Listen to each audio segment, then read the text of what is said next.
हुमायूं से जो टकराएगा चूर चूर हो जाएगा, हुमायूं से जो टकराएगा चूर चूर हो जाएगा। आज के হুমায়ুনের ডাকে এই বেলডাঙ্গাতে বাবরি মসজিদ ভিত্তি স্থাপন হয়েছে। এটা টেলার হচ্ছে, টেলার। पिक्चर अभी बाकी है, पिक्चर अभी बाकी है।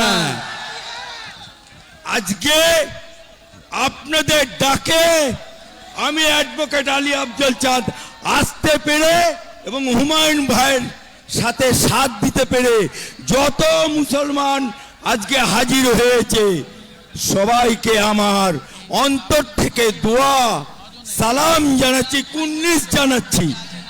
আচ্ছা, আজকে বাংলার বুকে নতুন সূচনা তৈরি করলো, ভারতবর্ষের ইতিহাসে নতুন করে স্থাপিত হলো, ইন্টারন্যাশনাল হয়ে গেল। আজকে বেলডাঙ্গার নাম সারা পৃথিবীময় ছড়িয়ে গেছে। কার জন্য? হুমায়ুনের জন্য। কার জন্য? কার জন্য?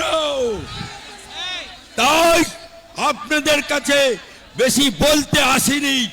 যারা পুলিশ আছে এসডিপিও গড়াই, এই বেলডাঙ্গা থানার ওসি শুনে রাখো, হুমায়ুনের পাশে মুসলমান আম জনতা আছে, হুমায়ুনের পাশে एडवोकेट अली अफजल चांद আছে।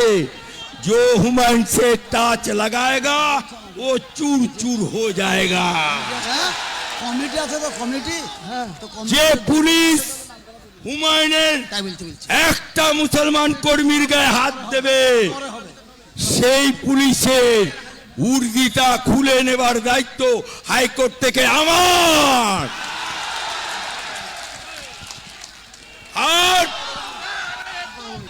আজকে আপনাদের সামনে হুমায়ুন যে ইতিহাস সৃষ্টি করলো সেই ইতিহাস স্বর্ণাক্ষর করে লেখা থাকবে কি থাকবে না? থাকবে কি থাকবে না? তাই আমি বক্তব্য দীর্ঘায়িত করব না, শুধু এইটুকু বলবো, খেলবো হোলি রং দেব না তাই কখনো হয়। হুমায়ুন বাবরি মসজিদ করবে, আমরা মুসলমানরা হাজির হব না তাই কখনো হয়? তাই তো এখানে হাজির হয়েছি। সবাইকে আমার দোয়া ভালোবাসা বলে আমার বক্তব্য শেষ করছি। আলহামদুলিল্লাহ। আসুন এবার আপনি কি নাম গো? মইনুল রানা